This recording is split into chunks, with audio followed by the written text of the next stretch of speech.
Don't study to finish the chapter, study to understand the world. Let me be honest with you, science used to scare me. Not the subject, the marks. Equations, diagrams, formulas, all fine. But the moment the teacher said, test next week, my soul left my body. And then one random evening, while doing absolutely nothing useful, I came across the scientist manic fan. And my first reaction was, bro, how is one human being this serious?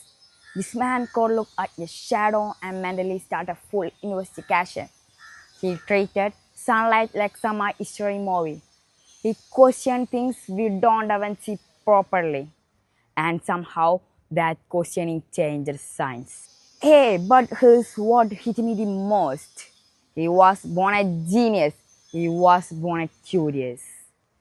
And suddenly science stopped feeling scary. It felt alive. Manfred wasn't sitting in big labs with glowing tubes and explosions. He started with normal things. A notebook, patience, and a brain that refused to chill. And I love that because that means a student like me doesn't need perfect answers to think like a scientist. Need to notice the world a little differently. There is one story about him I can't forget. Every time one of his experiments failed, instead of getting frustrated, he actually got excited. Imagine that. When something did not work, he had smile and say, "Hey, so this is interesting." Meanwhile, I get one wrong answer in physics, and my entire confidence shuts down like a crushed computer. Failure isn't a signal to stop. It's a signal that something did not work. He had smile. And honestly, that changed how I study.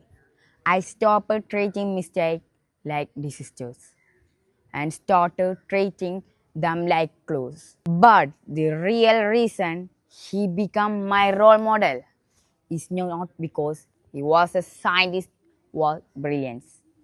It's because he used that brilliance to help people, to solve real problems, to make life easier, to push humanity forward. Now, when I study, I don't think, oh no, exam coming? I think, what if something I learned today becomes useful tomorrow?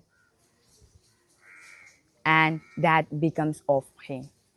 So I have learned from Manic Fan. You don't need to be a topper to make a difference. You don't need a lab coat to be a scientist. You don't need perfect answers. You just need to the courage to ask interesting questions. Thank you.